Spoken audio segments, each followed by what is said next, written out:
Good morning, good afternoon, good evening to all of you out there watching Agenda. Welcome to today's program. I'm your host, Cito Beltran, and today is a Friday. Uwian na naman po tayo, and it is January 29, 2021. Okay, nakabuo na naman tayo ng isang linggo. Also, by this weekend, we would be kissing January 2021 goodbye. And medyo okay siya. Okay naman. I think in general, we didn't really have any major serious calamity. And let's keep praying for that. Kasi may mga kaibigan po tayo who are medyo parang, may ano na ba, shell shock na ba? I had a friend who texted me yesterday an article regarding Mount Pinatubo and the fact that 800 plus tremors were felt around Mount Pinatubo. And my good friend said, we're just sending you this, so better to be prepared. And nagpigil na lang ako kasi parang, paano ka mag-prepare doon? Pag nag-desisyon yun, di mo mapipigil. Pag sinabi na, Lord, paputokin nyo ngayon dyan, anong gagawin natin? Let's just pray that all will be well for February 2021, okay? Let's all pray that we're going to have a great Valentine's Day for 2021 and a great second month for 2021. In any case, today, I have exercised senior authority. Actually, bibiro lang po. I requested Team Agenda kung pwede pagbigyan natin yung Bureau of Animal Industry na ma-present yung kanilang mga ginagawa, sino ba sila, ano ba sila. You know, there are a lot of us who have cats, dogs, birds, etc. You have pets, animal pets. Some of you have livestock. And it never occurs to you that the Bureau of Animal Industry is in the forefront for the importation, export, production, monitoring, and other related programs involving animals, particularly livestock.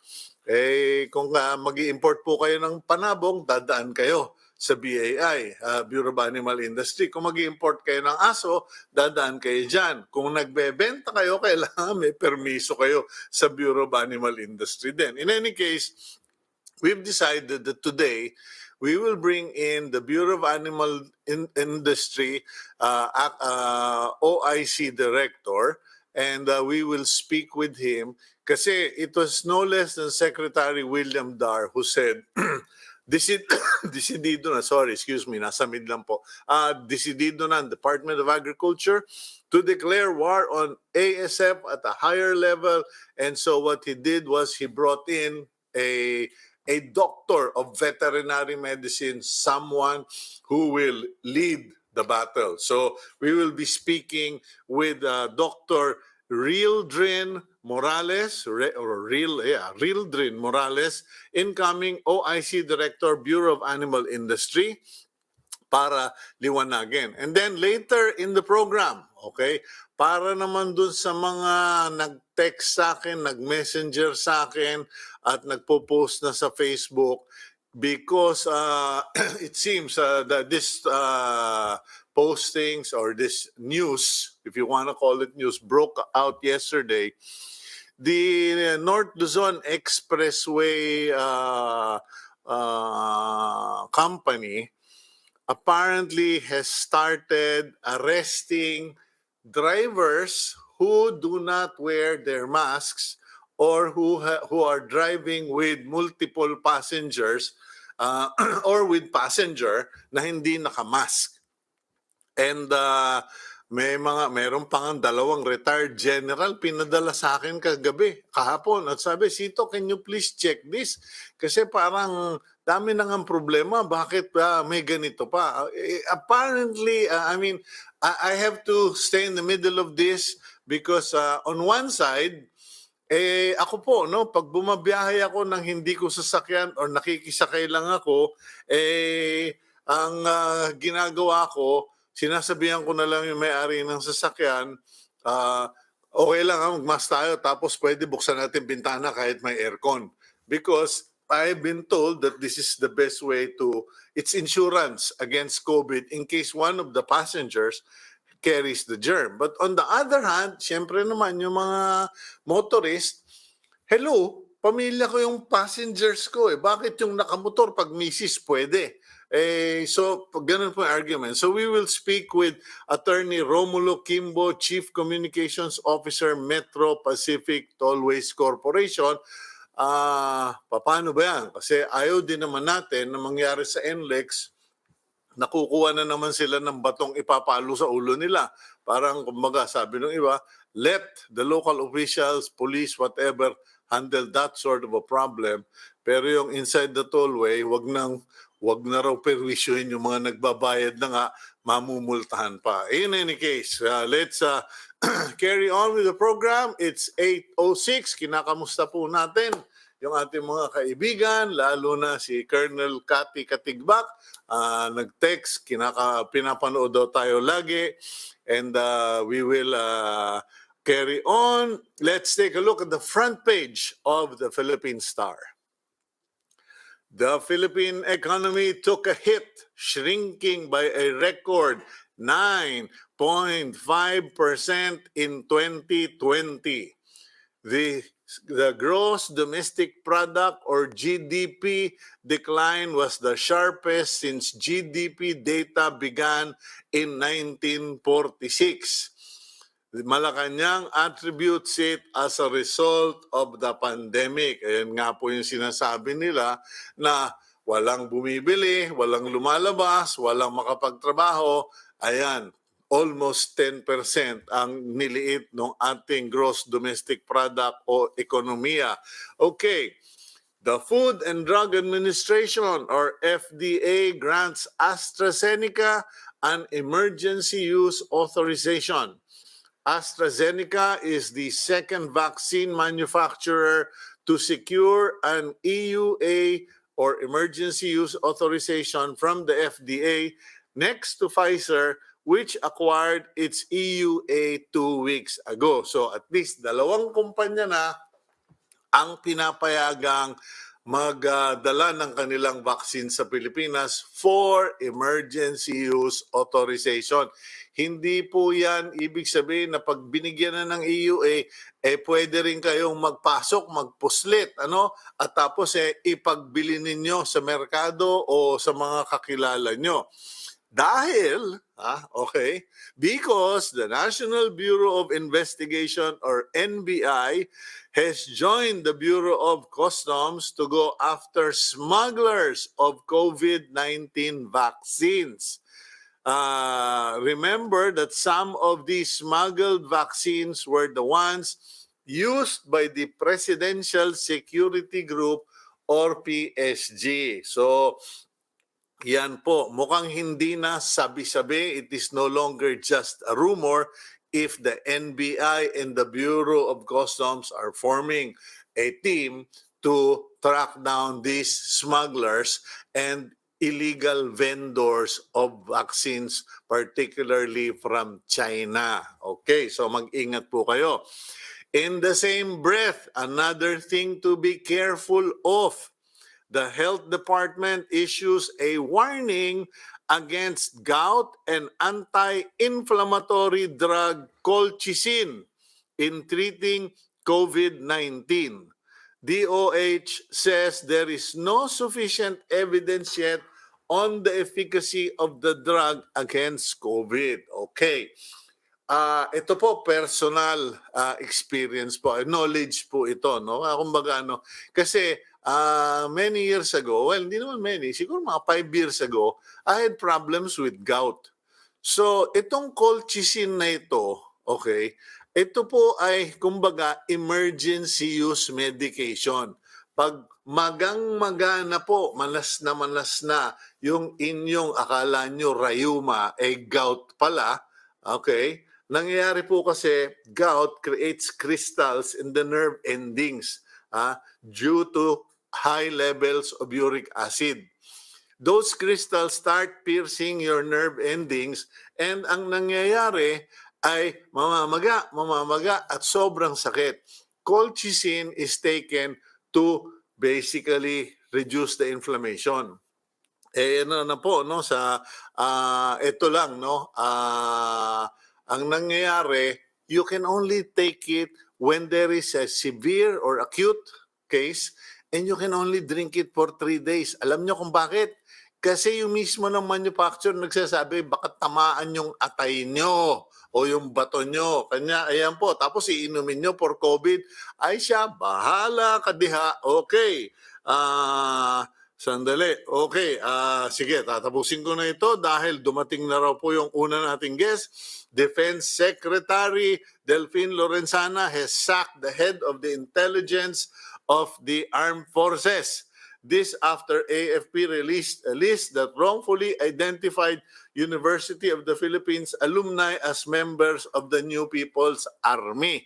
Kung baga, the intelligence was not very intelligent. Okay, puntahan na po natin ang ating unang bisita. Medyo unahin natin siya kasi baka ito ay pagmula ng samaan ng loob, mahirap na. Let's bring in Attorney Romulo Quimbo, Chief Communications Officer, Metro Pacific Tollways Corporation. Senyor, good morning. Good morning, Cito. Good morning. Okay, nag-aalala ko, kanya talagang pinahanap kita, my friend, ano, kasi hindi naman no, exaggeration naman yun, no? Pero ang daming nag-text sa akin kagabi, nag-message, Sito, totoo ba to? Baka naman scam to, baka naman may mga nangraraket lang sa NLEX. Sabi ko, hello, hindi pwedeng mangraket sa NLEX. Bakit? Ano ba problema? Kasi pinaghuhuli na raw ang tao doon dahil hindi nagsusuot ng mask. I understand both sides, so I will leave it up to you, my friend, to explain. At kasi baka naman ingat tayo, no? Baka bato na naman yan na ipapalo natin sa ulo natin. Thanks for the opportunity. In fact, maganda nga naitawag para pagkakataon din ito na malaman ng mga motorista natin. Yung pong paghuli ng walang face mask, hindi po bago ito. Last year pa. Nung GCQ pa tayo, ito po ay pagpapatupad ng LTO Memorandum Circular 2020-2185. Ito yung pagpapatupad noon ng GCQ natin na pag-wearing of face masks inside the vehicles. So the 2185 naman is pretty straightforward. It covers public utility vehicles, mga bus, mga shuttle, mga UV Express, etc. Kami na rin ang private vehicles. Nakalagay po naman talaga klaro doon na yung prohibition, all drivers and passengers inside private vehicles must wear face masks. Yun lang yun. Okay. It's pretty straightforward. Okay, sige. Kasi at sinabi ko na rin, ano, pinaliwanagan ko na yun naman talaga ay pag-iingat. It's a precaution in case the driver has COVID or one of the passengers has COVID, because I know many cases na yung amo nakakuha ng COVID dahil sa driver. Pero siguro, Junji, ang request na lang, kung pwede raw magpaskil naman kayo ng mga karatula sa loob ng inyo or before getting into the tollway. Kasi yung iba, alam mo na, syempre, hindi sila katulad natin na laging nasa media, nasa dyaryo o nagbabasa. Yung iba ay halos hindi na lumalabas, napilitan lang lumabas, biglang nabubulaga at sobra ang sama ng loob sa atin. So, hindi naman natin gustong maperwisyo sila, pero alam ko na kayo sa NLEX, sumusunod lang din kayo sa batas. Kasi yung iba sinasabi, problema pa ba ng NLEX yan? Huwag na silang makisawsaw dyan. Pabayaan na nila yun sa PNP o doon sa barangay. But siguro resolution na lang natin, signs. Kasi I sense, parang may galit Nagkakaroon ng galit and hindi naman dapat talaga parang baka kayo pa yung ma-target. Ika nga, alam mo naman ngayon, ang daming hater, attorney.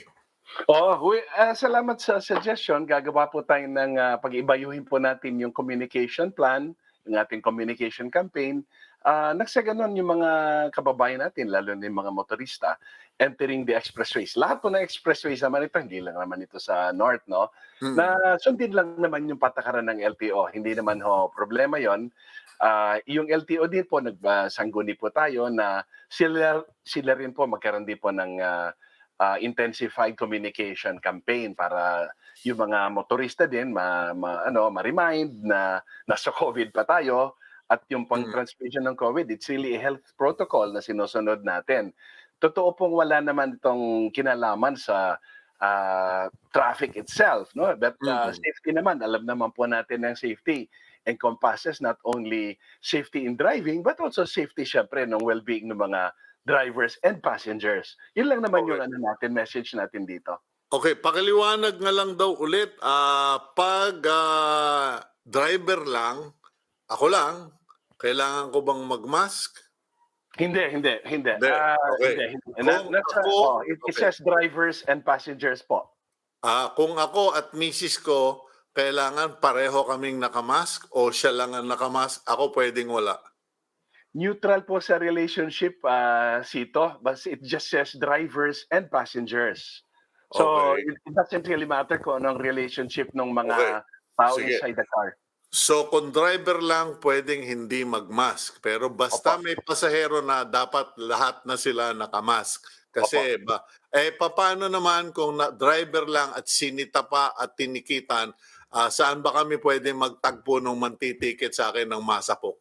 Salamat. Yung pang-enforce naman po natin sa expressway ay covered din po ng regulations yan ng Land Transportation Office. Yung mga enforcer po natin sa mga expressways ng Metro Pacific Tollways at yung iba pa, lahat po ito ay deputized officers. So, ang mga in-issue po natin dito yung TOP, no? Temporary Operating Permit. Katulad po ng any traffic violation where it is required na i-surrender mo yung lisensya mo, may adjudication process po 'yan. So it's straightforward also, nasa rules din po 'yan kung may problema po tayo. Pati lisensya, ito turn over mo, required kang i-surrender lisensya? That's covered by internal LTO circulars, Cito. So hindi ticket lang. Hindi ticket. Pero and then the license is surrendered and sent to LTO. Okay. O sige, palagay ko maliwanag na 'yon, boss. At siyempre, alam mo naman, pabulaklak lang yung salita ko. Hindi naman ako mananapok, ano? Lalo na kung deputized officer. Careful, baka makulong tayo diyan. Thank you very much. Well, there's just an adjudication process just in case may problema. Pwede naman mag-adjudication procedure sa LTO itself. Meron naman silang procedure doon. Okay, so pakiusap na lang sana makita ko yung malalaking billboard o kaya banderita doon sa may mga tulay na all drivers with passengers must wear mask. Okay, so or multa. Okay, thank you very much, sir. Okay. Salamat, Cito. Salamat sa pagkakataon. Okay, thank you very much, Attorney Romulo Quimbo, Chief Communications Officer, Manila Pacific Tollways Corp, Metro Pacific Tollways Corporation. Kanya ako lang naman po pinicture yan kasi sa totoo lang po, naku talaga, kahapon maraming nagngit-ngit. Hindi nila na-gets na yun talaga yung patakaran. At saka siyempre, naman kung nakikisakay ka lang o dalawa kayo, I understand. Asawa mo naman yung pasahero mo o pamilya mo naman pasahero mo. Kasi that is more the exception to the rule in the eyes of the law. The law does not want to open its eyes. Kumbaga, lahat tayo pre-preho dito, kaya magkamag-anak o hindi. Medyo, yun na nga yung problema dyan. Sometimes, tinatamad din yung mga policy makers dyan sa ating paggagawa niya na hindi kinukonsider yung magkapamilya naman, magkasama nga sa kama, magkasama sa bahay, sa kusina, magkasama sa kotse, parang hindi sila magkapamilya. Anyway, yung tollway po, yung NLEX, pinapatupad lang po yung batas kasi baka naman sila ang mabutasan ng mga alagad ng batas. Okay, let's go for a break. When we return, we will go to the Bureau of Animal Industry para mabigyan sila ng kanilang pagkakataon for public information. Here on Agenda.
Okay, well, welcome back to the program agenda. I'm Cito Beltran, and you are watching us via Signal TV, channels 8 or 250, and kung hindi naman po, facebook.com/onenewsph and YouTube, One News PH. Okay, let's bring in our next guest. Siya po ang incoming Officer in Charge, Director of the Bureau of Animal Industry.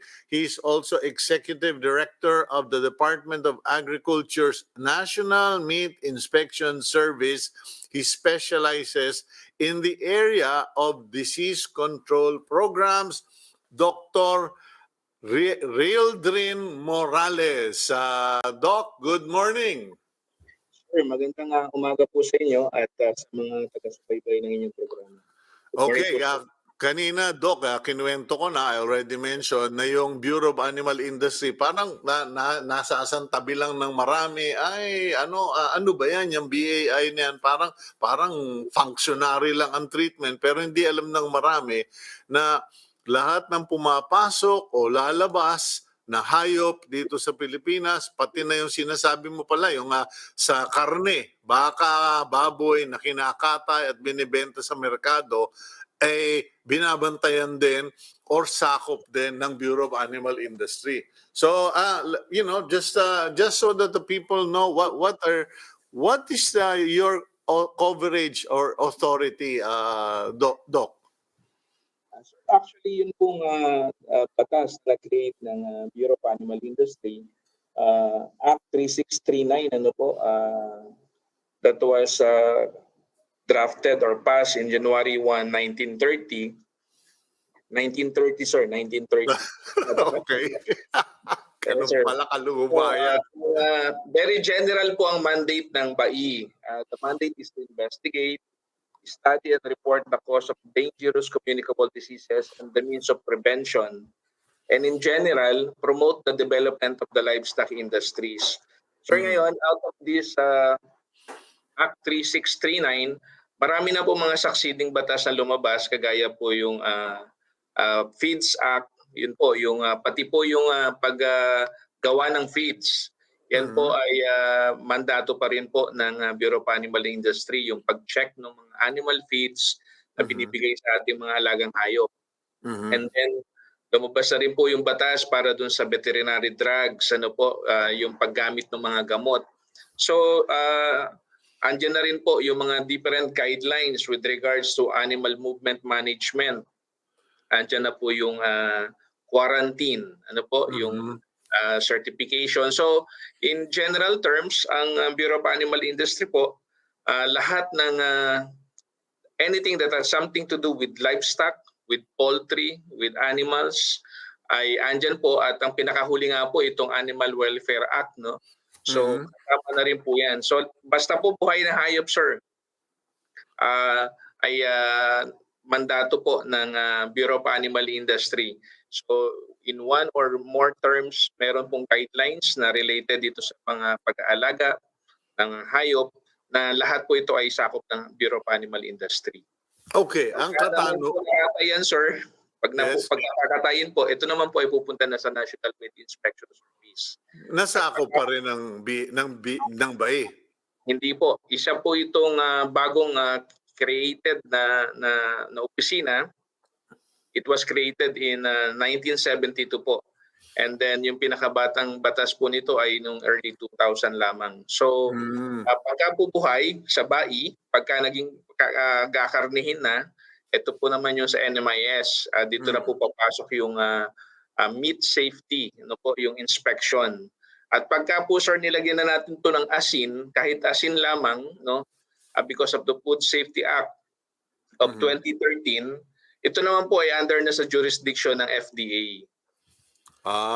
Okay. Grabe, ano?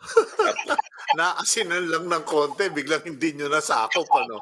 At least, Yes sir, ganun po yung mga tosino. Kaya po sir yung sa ASF nahirapan tayo kasi po yung tosino, yun pong mga chorizo, langgonisa.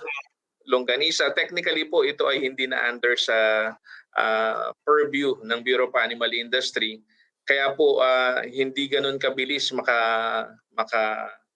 makaagwanta yung ating mga kasamaan sa ground. So, yung pala ang problema. Pag pinasok dito yung mga imported na karneng pagkain or pork, mga spam, mga corned beef, etc. ganon, hindi nyo na pala sakop yun. Yes sir, technically po ito ay sa FDA na po. Yun, pero ang binabanatan yung binabanatan yung BAI at saka yung Department of Agriculture. Ay nako nga naman po, no. Anyway, talking about binabanatan, I think we all agree that we have a problem with livestock, particularly with hogs, and secondary with poultry. But with the livestock, from what I understand, you were placed on that in that office to handle the battle against ASF. Ngayon, ikaw ay expert ka on disease control programs. Ano po ba yung mga balak mo? Kasi medyo marami na rin akong sinulat tungkol dito sa problema sa hog industry. Sabi ko, pag hindi tayo nagsama-sama at gumawa talaga tayo ng holistic one nation program, baka lahat ng ating kakainin ay imported na baboy. Yes sir.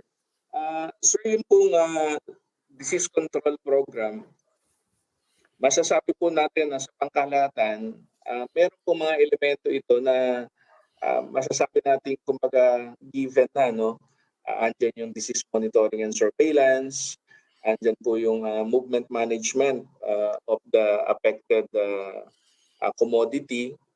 Kung halimbawa po bird flu, movement management of poultry, gano'n. Ngayon sa ASF, movement management of pig. Andyan na po yan. It's a given. Andyan po importante yung diagnostic support. Ano po? Kasi without the proper diagnostic support, hindi natin lalo na kung ikakal natin yung hayop, wala tayong magiging legal basis. So, andyan po yung public awareness. Lahat po to, sir, ay andidiyaan at sa mga nakaraang panahon ay ginagawa naman po ng Bureau of Animal Industry. Kaya lamang po, masasabi natin na dahil po doon sa karakter nitong African Swine Fever, iba po yung naging reaksyon ng ating mga stakeholders, particularly yung mga farmers at saka yung mga traders. Ano po? Bakit kaya nagkaganon? Dahil po unlike other diseases, sir, I work with FMD. Yung FMD po, highly infectious po ito, yung foot and mouth disease na na-eradicate natin. Kaya alam mo po, pag tinamaan ka ng FMD at naibigyan mo ng tamang support regimen, ano po, yung hayop, may pagkakataon po na makarecover si hayop. No? At higit po sa lahat, meron po tayong bakuna para sa foot and mouth disease. Magkakaroon ka lamang ng additional cost pero andun yung level of protection mo. Dito po sir sa ASF, pag tinamaan ka nito, it's just a matter of time para maubos lahat ng baboy.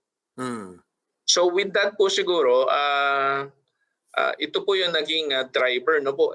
Imagine kung halimbawa meron kang 100 sow level, so times 10 yan, at any given time dapat meron kang 1,000 baboy, na yun po yung general computation. So kung yun po yung mawawala sa iyo, napakalaking pera. Kaya po yung ibang mga kasamahan natin, even commercial hog raisers, nung sabi nga po nung isa, even without knowing na may ASF sila, nung nagkaroon na ng ASF sa kanilang mga kapitbahay, ibinenta na po nila yung kanilang mga hayop. So ito po yung isa sa mga dahilan kung bakit nagkaroon tayo ng yun pong biglang nag-spread siya talaga, no? Yung selling and trading of infected pigs. And pumasok po, naobserbahan po natin nung last quarter of 2019. Ano po, andyan po natin nakita yung predatory trading. Yung po mamimili na pupunta sa lugar kung saan may balita na may sakit and babaratin yung baboy. Tapos makukuha nila ng mura, halimbawa sa Bulacan, tapos dadali nila kung saan lugar mahal, kagaya ng Pangasinan, mahal pa baboy ng mga panahon na yon. Wala namang ASF doon. Doon po nagsimula yung pagkalat. And later on, kapag ka po naghigpit na yung shipment ng mga buhay na hayop, yun pong processing naman po ng infected pork, nagkakaroon po ng backyard slaughtering or illegal slaughter. Tapos ito po yung nakita rin natin sa Davao, no, yung mga chorizo de Davao na chicharon. Opo, infected po. O, yan po, kumalat po. May nakita po isang buong barangay dyan sa Davao eh. Ewan ko, norte ba yun o sur? Talaga isang buong barangay, yung buong highway nila, puro bituka ng baboy na tinutuyo. Tapos sabi ko, ano yan? May piyesta ba dito? Sabi, sir, gagamitin ho yan panchicharon at panchorizo. Sabi ko, ewan. Oh. Yun po, sir, doon, sir, yun na po yung talaga naging gray area natin. Kasi po, tinitingnan nga po natin, no, kung halimbawang nagtatrabaho ka sa Luzon, nakabili ka ng halimbawa po sa amin sa Nueva Ecija, taga-Kabanatuan ako. Napakasarap ng garlic longganisa doon. So kung halimbawa ko nasa Kabanatuan at may sa ginamit sa paggawa ng longganisa, itinala ko yan, tinalod ko, nilagay ko sa bag ko, sumakay ako ng barko, umuwi ako ng Mindanao, wala na po, nalintikan na, kumalat na yung ASF. So yun po, hindi na po natin siya nakikita. So doon po papasok yung problema ng mababang level po ng awareness ng mga Doc Morales, here's my problem, no? When I've been analyzing all of this, kasi ako naman, ako volunteer lecturer endorser ng BMEG products, just to be for transparency sake, no? And I've always been, kasi ako naman, nag-volunteer lang ako kasi nakita ko yung kawawang mga OFW, yung mga backyard, na para bang una wala silang kaalaman, wala silang access sa magandang materials, pagtas tama yung sinabi mo, binabarat pa sila ng mga predatory, yung mga biyahero. Ngayon, ang tanong ko sa iyo, no, dahil hindi ako naiinggit sa katayuan mo, kalagayan mo. Alam ko nilagay ka ni Secretary Darjan. I would love to work with you, but I wouldn't want your job, okay? But here's the question. Where do we start? Kasi parang ako, ang mga nakikita kong problema, number one, walang kaalaman, karamihan ng magbababoy. Ito, sasabihin ko sa inyo. Nung ako'y tinamaan ng ASF, ang dami kong kinonsulta. Ang sabi nung iba, ganitong disease. Sabi nung isa, ganitong disease. Sabi, hog cholera. Yung iba, sabi, mycoplasma, etc. Pagkatapos, makaraan na yung 30 days o 2 weeks siguro, sabi ko, pwede ba magpa-testing na lang tayo para tapos na boxing? Nung lumabas yung resulta, paubos na rin yung baboy namin. And I realized, just talking about ASF, lahat ng mga sinabing classical manifestation, hindi nangyari dun sa babuyan ko. Sabi nila, mauuna yung mga inahin. Tapos sabi nila yung mga baboy damo malakas laban sa ASF. ang unang namatay sa akin, mga biik ng baboy damo ko. Ako po ay maliit lang, talagang backyard, laruan lang. Tapos, huling na todas ay yung mga puti, mga biik. So, in terms of information, talagang parang, ito bang ASF, parang sinasabi pag nakinig ka sa mga sinasabi sa media, parang ang daling sabihin pero nung nangyari na hindi namin matukoy kung ano may ASF ba o wala. Yes, sir. Totoo po yan. Actually po, yung disease ay itself, no, meron tayong textbook definition, pero sa experience naman po natin doon sa mga ibang mga sakit, no, yung textbook definition or description ng disease, kapag nasa field na po yan, lalo na po ito immunosuppressant na sakit, no. Mhm. Hindi po ganoon kalinaw yung manifestation niya kuminsan. Kaya po may mga differential diagnosis kuminsan, kamukha siya ng classical swine fever, ng Mhm. PRRS, erysipelas, salmonellosis, yung po mga ganon. So Mhm. talaga po ang kailangan ay yung proper diagnostic tool na magagamit talaga natin. In which case po, Oh. yan po yung pinapalakas at actually sa ngayon po dun sa programa na ini-launch natin sa pangunguna ni Secretary Dar, yun pong bantay ASF sa barangay. Ito Mm. po, bababa na natin sa barangay level po yung laban para kukunin na po natin yung commitment ng LGU talaga. Kasi po without the commitment of the local government units, hindi po ito magiging successful. Mm. Yun nga po, ang sabi nga po nyo, yung karamihan doon sa ating mga kababayan, hindi naman nila ganun kaalam yung ASF. Pati po yung saturation drive natin ng ating mga awareness campaign, ibababa po natin doon sa barangay. Kaya po makikipag-partner po kami sa mga ahensya ng gobyerno na may kakayanan at actually ito talaga yung trabaho nila, training. Makikipag-partner po kami sa kanila at higit po sa lahat, ito pong mga ganito pong kalaking inisyatibo, hindi po ito kaya ng gobyerno lamang. So, andyan po yung private sector at willing naman po silang makipag-partner sa atin. No? Kasama po ang BIMEG, for example, without any purpose of advertising. Oo. Kasi po yung mga feed companies po na ito, ang kanila pong kliyente ay yung mga nasa baba talaga sa grassroots. So meron po sila nung nasa private sector po ako, even when I joined BAI, alam ko po na ang mga feed companies sa Enero pa lang nakalatag na yung mga seminar nila sa mga backyard farmers. Hindi lang yun, tama ka diyan, Dr. Morales, kasi alam mo ngayon ko lang naisip Alam mo sa tindahan pa lang.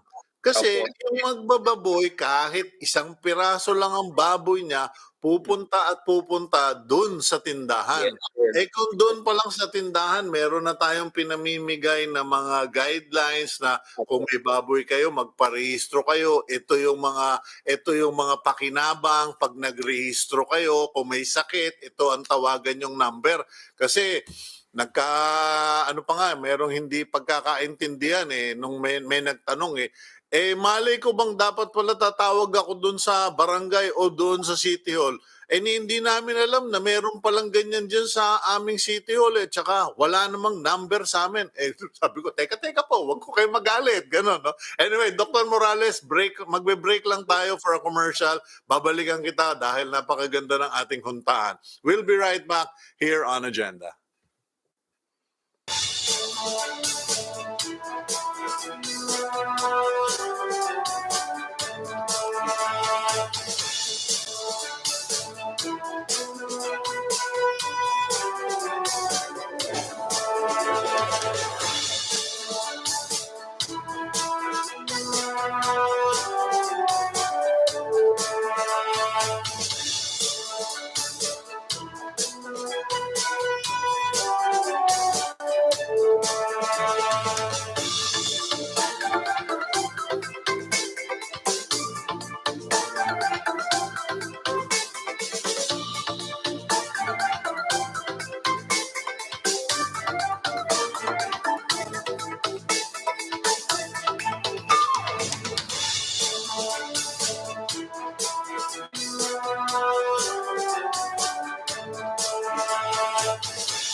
Welcome back to the program agenda. I'm your host, Cito Beltran, and we are having conversation and learning from Dr. Reildrin Morales, OIC Director, Bureau of Animal Industry. Okay, continue tayo, Director. Kanina, napag-usapan na natin yung nasasakop, the scope of the Bureau of Animal Industry. And then we started with the disease control program where you are now going to implement a program at the barangay level, and then also tying up or working with private companies such as BMEG na merong mga outlets, may mga tindahan na mapupuntahan ng bawat magbababoy. And alam mo, Doc Morales, just from personal experience and from talking to thousands, literally thousands of magbababoy all over the country, yung issue ba sa barangay, parang it causes anxiety, friction, kasi pag dumating yung barangay captain o yung barangay official sa bahay mo at tatanong, bakit ka may babuyan dyan? O kaya mag-a-apply ng babuyan. Marami kasing lugar dito sa Pilipinas, may mga ambisyosong mga mayor, parang pinapatay yung agrikultura, gustong gawing syudad yung kanilang mga bayan. At gagawin nila, sasabihin, hindi, ayaw namin na may mga babuyan, ayaw namin na may manukan, etc. So, it's created friction. Ang sabi ko, dapat pag nagre-rehistro tayo ng mga magbababoy or tinatanggap natin yung application, let us give them incentive. Kumbaga, pag ikaw ay nagrehistro, ito yung benepisyo sa'yo. Kasi marami ako nakausap, sabi, parang pasanin lang po yan, kuyang it's just an added burden. You know, we are required to register, pay dues, but we get nothing out of it. What is your plan of attack regarding, ito kasi yung first step natin, Director, how to get people to register and also how to train the people in the barangay and in the LGU na to treat livestock raisers as partners and not as parang kumisan, ang babaw ng tingin nila doon sa mga backyard nawala ka. Nakamute ka, Director. Yes, sir. Actually Ayan. po, dito sa ating bantay ASF sa barangay, ang una po nating pakay doon ay yung partnership with the LGU.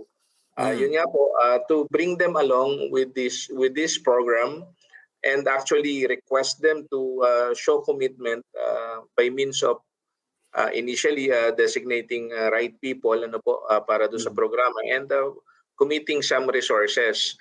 Ngayon po sir, with regards po doon sa registration, we are going to have a farmers registry ng livestock po. At ito po ay actually may app na po na na-develop ang Department of Agriculture dito, kasama po ito sa i-roll out.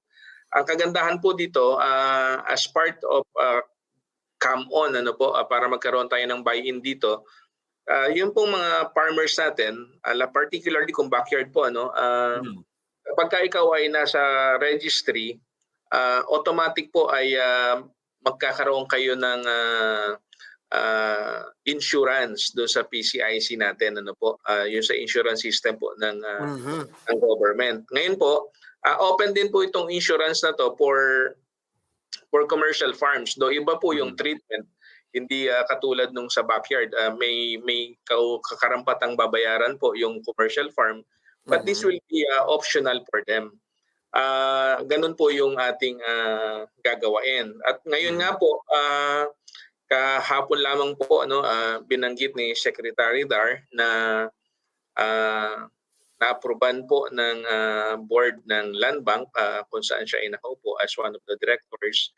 Yun pong loan facility amounting to, I think it's 15 billion na hindi pa naman dinidevelop pa po yata yung guideline. It will be made available po para naman dun sa mga farmers, commercial sectors, to encourage them, motivate them para po magkaroon ng puhunan to repopulate. Kasi po itong bantay barangay sa ISF, ang dulo po nito, sir, bali dalawang stream po ito yung programa natin. The first stream is to control ASF, and the second stream is yung sa dulo, i-recover natin yung mga areas that were previously infected and repopulate them. At doon naman po sa mga lugar na already free or yung free kagaya sa Visayas at saka sa Mindanao, this early, mag-i-infuse po tayo ng mga breeder stocks nang sa ganun makapag-expand po ng production para naman po ma-stabilize natin yung supply ng pork kasi nga po medyo isang supply natin dahil dito sa ISF. Yes, sir. Okay, ang pagkakaintinding ko 55% na lang ng mga merkado ang available. Yung 45% daw ng mga producers wala na. Nalipon na yung mga babuyan nila. But okay, so that's good news, no? May farmers registry. Pagkatapos pag nagrehistro sila, may automatic insurance yung backyard hog raiser. Ngayon, Dr. Morales, quick answer na lang, no? Kasi na-experience ko, na sinabihan ako, sir, pag lumampas ng 20 ang bilang ng mga baboy mo, hindi ka na backyard. Ang problema, tatlong inahin mo lang manganak ng sabay-sabay at mag-12 ang anak, pangkaraniwan, 10, di lampas ka na kagad dun sa definition ng backyard hog raiser. Sabi ko, paano na? Sino na naman nagsabi niyan? Kasi ako, ang pagkaalam ko sa pag-iikot ko with BMEG, ang backyard up to 50, kung para maging commercial ka, dapat 50 heads ng inahin ka yung sa government, 20 heads ng baboy, maging biik o maging inahin. Parang sabi ko, parang hindi ba pwedeng ayusin yung level na yon? Actually, yun po, tignan po natin yung ating magiging treatment dyan. Sa kasalukuyan po, the industry is actually working with the PSA in trying to harmonize yung ating datos. Kasi sa ngayon po yung datos kung ano yung talagang contraction ng swine industry in terms of population, standing inventory, hindi po sila magkaparehas. So we're working with the industry. So sabi nga po ni Secretary Dar, so we could come up with a single figure na gagamitin ng industry at gagamitin ng department. Very good. Ng government. Isasama po natin siguro yan, sir, kasi po ang definition po na yan, sir, ay definition po siya ng PSA. So we will have to work with that para po nang sa ganun ay magkaroon ng harmonization. Iniisip ko kung ano yung PSA na sinasabi mo, Philippine Statistics Authority pala yun. Sabi ko, teka, wala silang alam dyan sa pagbababoy na yan. Okay, anyway, moving forward, Dr. Morales.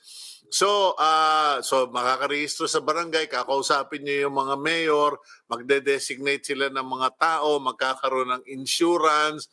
Okay, isa sa, yung sinasabi mong repopulate, kasi alam mo, nung ako nag-umpisa noon, nakapagtabi lang ako ng konting pera nung inumpisahan ko yung mga pag-aalaga ng puting baboy, aray ko, yung dumalagang hindi pa ready, 20 mil na, yung magandang klase.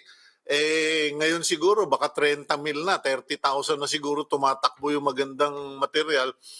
Ano bang magagawa natin para mabigyan ng talagang, kasi kung manggagaling pa ng Mindanao yung ating stock farm o stud farm, medyo mahirapan. Meron na ba tayong plano for supplying those breeder materials para hindi tayo puro mga incestuous relations sa babuyan? Sir, actually, yan po yung isang challenge sa atin ngayon, no?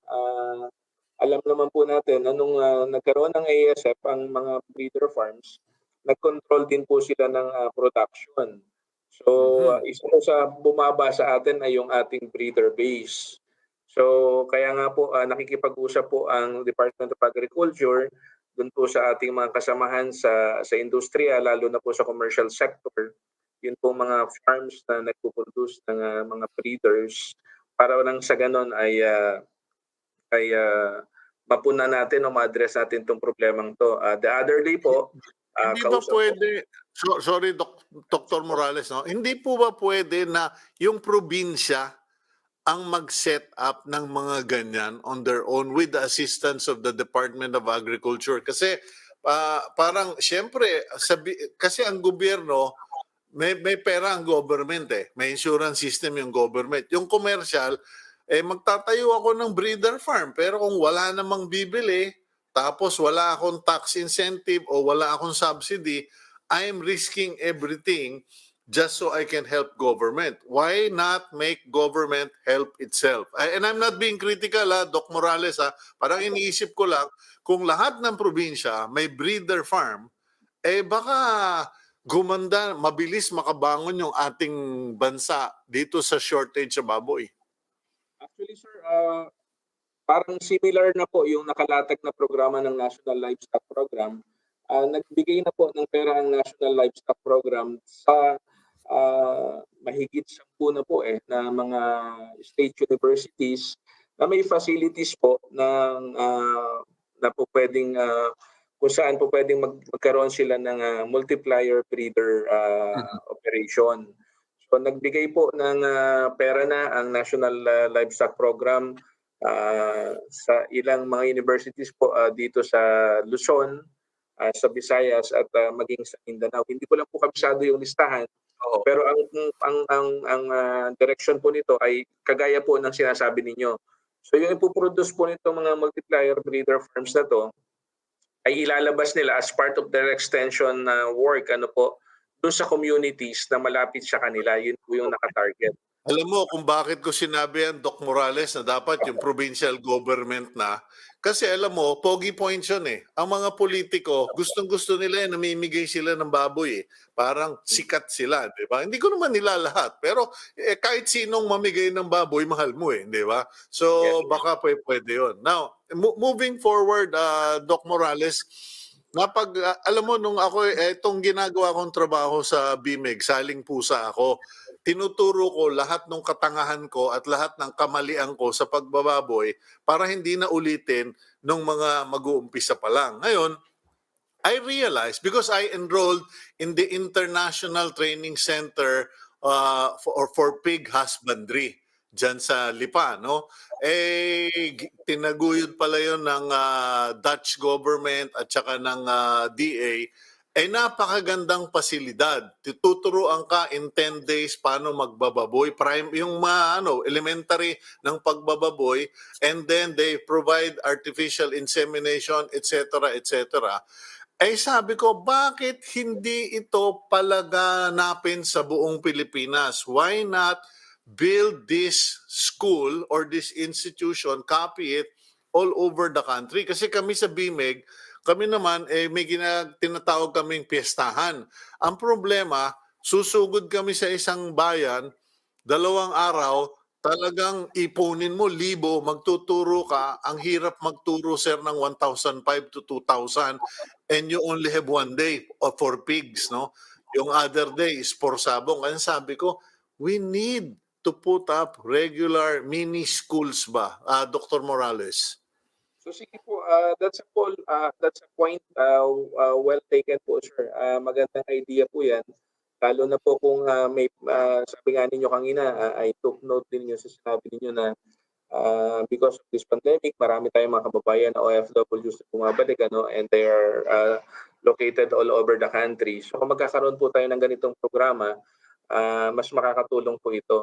At may focus, hindi yung sabi nga ninyo, mahirap po turo kung masyadong marami. Sige po, sir, we will work with the relevant government agencies, kagaya po ng ITCH at ang Agriculture Training Institute po, na isama isama po ito doon sa ating mga module development para po sa ganun magkaroon po ng yung isang stream talaga na nakafocus as part of the repopulation. Okay, yes, sir. What about localizing the supply and distribution of livestock?